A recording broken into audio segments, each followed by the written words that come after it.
ಕಲಬುರಗಿ ಜಿಲ್ಲೆಯಲ್ಲೂ ಕೂಡ corona effect ಬಿದ್ದಿದೆ. ದೇವಸ್ಥಾನ ಪ್ರವಾಸಿ ತಾಣಗಳು ಇದೀಗ ಬಣಗುಣಗುಡ್ತಾ ಇದೆ. ಶರಣ ಬಸವೇಶ್ವರ ದೇವಸ್ಥಾನಕ್ಕೆ ಭಕ್ತರ ಸಂಖ್ಯೆ ಇಳಿಮುಖವಾಗಿದೆ. ರಾಜ್ಯಾದ್ಯಂತ ಪ್ರಸಿದ್ಧ ದೇವಸ್ಥಾನಗಳಲ್ಲಿ ಯಾವ್ಯಾವ ರೀತಿ ಕೊರೋನಾ ಎಫೆಕ್ಟ್ ಬೀರಿದೆ ಅನ್ನೋದನ್ನ ನಿಮ್ಗೆ ನಾವು ಹೇಳ್ತಾ ಇರೋದು, ಮಾಹಿತಿಯನ್ನ ಕೊಡ್ತಾ ಇರೋದು. ಕಲಬುರಗಿ ಜಿಲ್ಲೆಯಲ್ಲೂ ಕೂಡ ಇದೇ ಪರಿಸ್ಥಿತಿ ಇರೋದು. ಶರಣ ಬಸವೇಶ್ವರ ದೇವಸ್ಥಾನಕ್ಕೆ ಭಕ್ತರು ಹೋಗ್ತಾ ಇಲ್ಲ. ಭಕ್ತರ ಸಂಖ್ಯೆ ಗಣನೀಯವಾಗಿ ಇಳಿಮುಖವಾಗಿದೆ.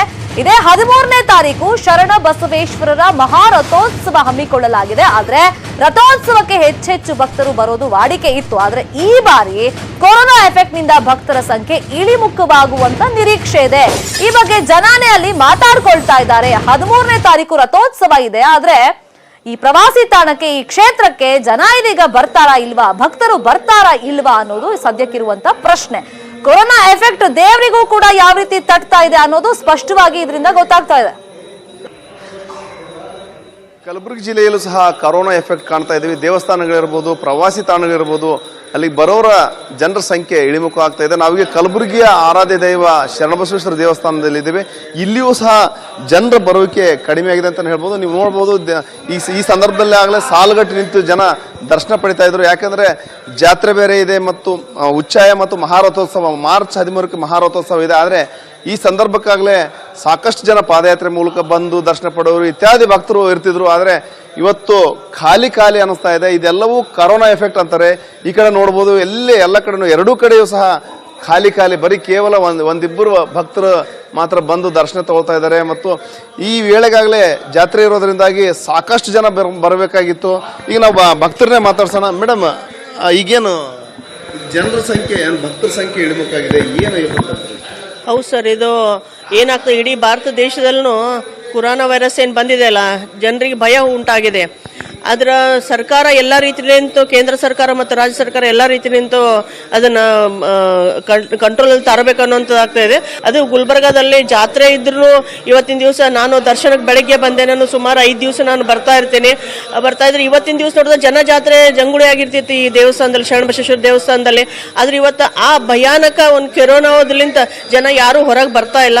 ಆದರೂ ನಾವು ಮನೆಯಲ್ಲಿ ಭಯ ಇದ್ರೆ, ನಾವು ಮನೆಯಲ್ಲಿ ಹೆಂಗಿದೆ ಅಂದ್ರೆ ನಾವು ದಿನನಿತ್ಯದಲ್ಲಿ ಅರಿಶಿನ ಉಪಯೋಗಿಸ್ತೀವಿ, ಉಪ್ಪು ಉಪಯೋಗಿಸ್ತೀವಿ. ಅದನ್ನ ನಮಗೆ ಭಯ ಇದ್ರೆ ಮನೆ ಸುತ್ತಮುತ್ತ ಎಲ್ಲ ಮನೆಯಲ್ಲಿ ಉಪ್ಪಿನ ಅಂಶ ನಾವು ಬಟ್ಲಲ್ಲಿ ತುಂಬಿಟ್ರೆ ಅದು ನಮಗೆ ರೋಗ ನಿರೋಧಕ ಶಕ್ತಿನೂ ಆಗ್ತದ, ನಮ್ಮಲ್ಲಿ ಆವರಿಸ್ಕೋದಿಲ್ಲ. ಈಗ ಈಗ ಸದ್ಯ 12 ತಾರೀಕು ಉಚ್ಚಾಯ ಅದ, 13 ತಾರೀಕು ಜಾತ್ರೆ ಅದ, ಜನಸಂಖ್ಯೆ ಜಾಸ್ತಿ ಇರ್ತದೆ. ಈಗ ಯಾಕೆ ಕಡಿಮೆ? ಅದೇ ರೋಗದ ಸಲುವಾಗಿ ಜರ ಕಮ್ಮಿ ಆಗಿದೆ, ಜನ ಭಯ ಭೀತಿ ಆಗಿದ್ದಾರೆ ಅಷ್ಟೇ. ಅದ್ರದ್ದು ವ್ಯವಸ್ಥೆ, ಔಷಧಿ ಯೂಸ್ ಮಾಡ್ಕೋಬೇಕು, ಎಲ್ಲ ಜರ ಮುನ್ನೆಚ್ಚರಿಕೆಯಾಗಿ ಇರಬೇಕು. ಪ್ರತಿ ಜಾಸ್ತಿ ಇರ್ತದೆ. ಇದು ರೋಗ ಸಲುವಾಗಿ ಜರ ಕಮ್ಮಿ ಆಗಿದೆ ಜನ ಅನಿಸ್ತದೆ. ಈಗ ಏನು ದರ್ಶನಕ್ಕೆ ಬಂದಿರಿ, ಏನು ಈ ಟೈಮ್ಗೆಲ್ಲ ರಶ್ ಇರ್ತಾ ಇತ್ತು? ಯಾವಾಗಲೂ ಪ್ರತಿ ವರ್ಷ ರಶ್ ಇರ್ತಿತ್ತು. ಇದೊಂದು ಕೊರೋನಾ ವೈರಸ್ಲಿಂದಪ್ಪ ಅನ್ಕರೆ ಬರೋಂಥ ಭಕ್ತರು ಬಹಳ ಗಣನೀಯವಾಗಿ ಕಮ್ಮಿ ಆಗ್ಯದ. ಯಾಕಪ್ಪ ಅಂದ್ರೆ ಯಾವಾಗಲೂ ಇಷ್ಟು ಕಮ್ಮಿ ಆಗ್ತಿಲ್ಲ. ಯಾವಾಗಲೂ ಪ್ರತಿದಿನ ನಾ ಪ್ರತಿದಿನ ಬರ್ತೀನಿ. ಕೆಲವರು ಶ್ರಾವಣ ಬರ್ತಿರ್ಬೇಕು, ಅದು ಬರ್ತಿರ್ಬೇಕು. ನಾವು ಪ್ರತಿದಿನ ಇದು ದರ್ಶನ ಮಾಡಿ ನಾ ಮುಂದಿನ ಕೆಲಸ.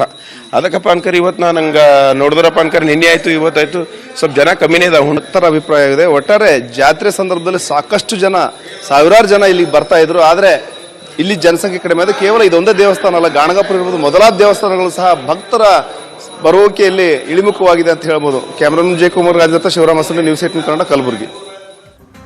ಗೋಕರ್ಣ ದೇವಸ್ಥಾನ ಕೂಡ ಬಡಬಡ ಅಂತಿದೆ. ಭಕ್ತರಿಲ್ಲದೆ ಬಿಕೋ ಅಂತ ಇದೆ ದೇವಾಲಯ. ಕೊರೋನಾ ಭೀತಿಯಿಂದ ಭಕ್ತರ ಸಂಖ್ಯೆ ಗೋಕರ್ಣ ಕ್ಷೇತ್ರದಲ್ಲೂ ಕೂಡ ಇಳಿಮುಖವಾಗಿದೆ. ದೇವಸ್ಥಾನಕ್ಕೆ ಭಕ್ತರು ಹೋಗ್ತಾ ಇಲ್ಲ, ಹಾಗಾಗಿ ದೇವಾಲಯದಲ್ಲಿ ಜನಾನೇ ಇಲ್ಲ.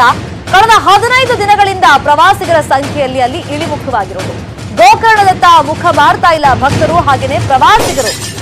ಇಲ್ಲ ಅಂತಂದ್ರೆ ಗೋಕರ್ಣದಲ್ಲಿ ಸಾಕಷ್ಟು ಪೂಜೆ ಪುರಸ್ಕಾರ ಎಲ್ಲ ನಡೆಯುತ್ತೆ. ಪ್ರವಾಸಿಗರು ಕೂಡ ಅಲ್ಲಿಗೆ ಹೋಗ್ತಾರೆ. ಬೀಚ್ ಕೂಡ ಇದೆ ಸುಂದರವಾಗಿ, ಹಾಗಾಗಿ ಅಲ್ಲಿ ಹೋಗ್ತಾರೆ, ವಿಸಿಟ್ ಮಾಡ್ತಾರೆ. ಬಟ್ ಇವಾಗ ಒಂದು 15 ದಿವಸ ಆಯ್ತು, ಅಲ್ಲಿ ಭಕ್ತರ ಸಂಖ್ಯೆ ಗಣನೀಯವಾಗಿ ಇಳಿಮುಖವಾಗಿದೆ. ಇದಕ್ಕೆಲ್ಲ ಕಾರಣ ಯಾರು ಅಂತಂದ್ರೆ ಅದೇ ಮಹಾಮಾರಿ ಕೊರೋನಾ ವೈರಸ್.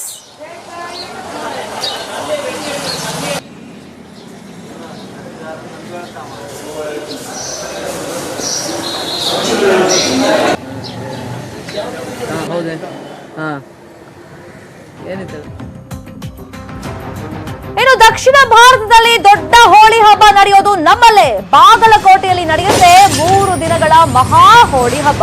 ಈಗ ಹೋಳಿ ಹಬ್ಬಕ್ಕೂ ಕೂಡ ಕೊರೋನಾ ಕಂಟಕ ಶುರುವಾಗಿದೆ. ಹೋಳಿ ಅಂತಂದ್ರೆ ಒಂದು ಆಚರಣೆ, ಒಂದೊಂದು ಭಾಗದಲ್ಲಿ ಒಂದೊಂದು ರೀತಿಯಲ್ಲಿ ಆಚರಣೆ ಮಾಡ್ತಾರೆ. ಇನ್ನು ದಕ್ಷಿಣ ಭಾರತದಲ್ಲಿ ಫೇಮಸ್ ಆಗಿ ಹೋಳಿ ಹಬ್ಬ ಆಚರಣೆ ಮಾಡುವಂತ ಪ್ರದೇಶ ಯಾವುದು ಅಂತಂದ್ರೆ ಅದು ನಮ್ಮ ಬಾಗಲಕೋಟೆ. 3 ದಿನಗಳ ಕಾಲ ಮಹಾ ಹೋಳಿ ಹಬ್ಬ ಆಚರಣೆ ಪ್ರತಿ ವರ್ಷ ಆಗ್ತಾ ಇತ್ತು. ಹೊರ ರಾಜ್ಯಗಳಿಂದಲೂ ಕೂಡ ಹೋಳಿ ಹಬ್ಬಕ್ಕೆ ಹೋಳಿ ಪ್ರಿಯರು ಇಲ್ಲಿಗೆ ಬರ್ತಾ ಇದ್ರು. ಬಟ್ ಇವಾಗ ಒಂದು ಕೊರೋನಾ ಭೀತಿ ಇದೆಯಲ್ಲ, ಹಂಗಾಗಿ ವಾಪಸ್ ಹೋಗ್ತಾ ಇದ್ದಾರಂತೆ. ಟ್ಯಾಕ್ಸಿ ಬುಕ್ಕಿಂಗ್ ಗಳು ಕೂಡ ವಾಪಸ್ ಹೋಗ್ತಾ ಇದ್ದಾರೆ, ಕೆಲವರು ಕ್ಯಾನ್ಸಲ್ ಮಾಡಿದ್ದಾರೆ. ಬಾಗಲಕೋಟೆ ಟ್ಯಾಕ್ಸಿ ಚಾಲಕರಿಗೂ ಕೂಡ ಇದೀಗ ಕೊರೋನಾ ಕಂಟಕವಾಗಿ ಪರಿಣಮಿಸಿದೆ. ವ್ಯಾಪಾರ ಫುಲ್ ಡಲ್ ಹೊಡಿತಾ ಇದೆ. ಸಾಕಷ್ಟು ಕ್ಷೇತ್ರಗಳಿಗೆ ಈ ಕೊರೋನಾ ಒಂದು ದೊಡ್ಡ ಮಟ್ಟದಲ್ಲಿ ಹೊಡೆತವನ್ನ ಕೊಟ್ಟಿದೆ. ಇದು ಹೋಳಿ ಹಬ್ಬದ ಮೇಲೂ ಕೂಡ ಕರಿ ಛಾಯೆಯನ್ನ ಈ ಕೊರೋನಾ ಬೀರಿದೆ. ಇನ್ನು ಹೋಳಿ ದಿನ ದಹನವಾಗುವಂತ ಕಾಮಣ್ಣನಿಗೂ ಕೂಡ ಕೊರೋನಾ ಎಫೆಕ್ಟ್ ತಟ್ಟಿದೆ. ಕಾಮಣ್ಣನ ಪ್ರತಿಕೃತಿಗೆ ಕೊರೋನಾ ಬೋರ್ಡ್ ಅನ್ನ ಜನ ಹಾಕಿದ್ದಾರೆ. ಒಂದಲ್ಲ ಒಂದು ರೀತಿಯಲ್ಲಿ ಮಾರಕ ವೈರಸ್ ಕಾಟ ಕೊಡ್ತಾನೆ ಇದೆ. ವೈರಸ್ ಬಂದಿಂದ್ರೆ ನಮಗೆಲ್ಲ ವೈರಸ್ ಬಂದಂದ್ರೆ ಜನರು ಯಾರು ಹೊರಗೆ ಹೋಗಕ್ಕೆ ಅವಕಾಶ ಇಲ್ರಿ, ಹೋಗಕ್ಕಿಲ್ರಿ ಒಟ್ಟ. ಯಾಕಂದ್ರೆ ಒಬ್ರು ಇನ್ನೂ ಈಗ 15 ದಿವಸ ಆದ್ರೂ ಒಬ್ಬರು ಬಾಡಿಗೆ ಹೇಳಕ್ಕೆ ತರಲ್ರಿ. ಈಗ ನಮ್ಮ ಬ್ಯಾಂಕ್ ಲೋನ್ ಮಾಡಿಸಿರ್ತೀವಿ ರೀ, ಆ ಮಾಡಿಸೋ ಲೋನ್ ಕಟ್ಟೋವಂಥ ನಮ್ಮ ಕ್ಯಾಪಿಸಿಟಿ ಆಗೋಲ್ದ್ರಿ. ಯಾಕಂದ್ರೆ ಈ ವೈರಸ್ದಿಂದ ಜನರು ಎಲ್ಲೂ ಹೊರಗೆ ಹೋಗಕ್ಕೆ ತಯಾರಿಲ್ರಿ. ಹೊರಗೆ ಹೋಗ್ಬೇಕಾದ್ರೆ ಮೊದಲು ಖುಷಿಯಿಂದ ಹೋಗ್ತಿದ್ರಿ.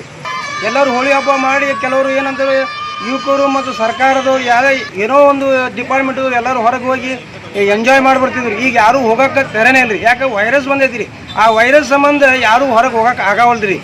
ಯಾಕಂತಂದ್ರೆ ಯಾತ್ರೆ ಈಗ 15 ದಿವಸ ಬುಕ್ ಮೊದಲ ಆಗ್ತಿದ್ದು ಗಾಡಿ.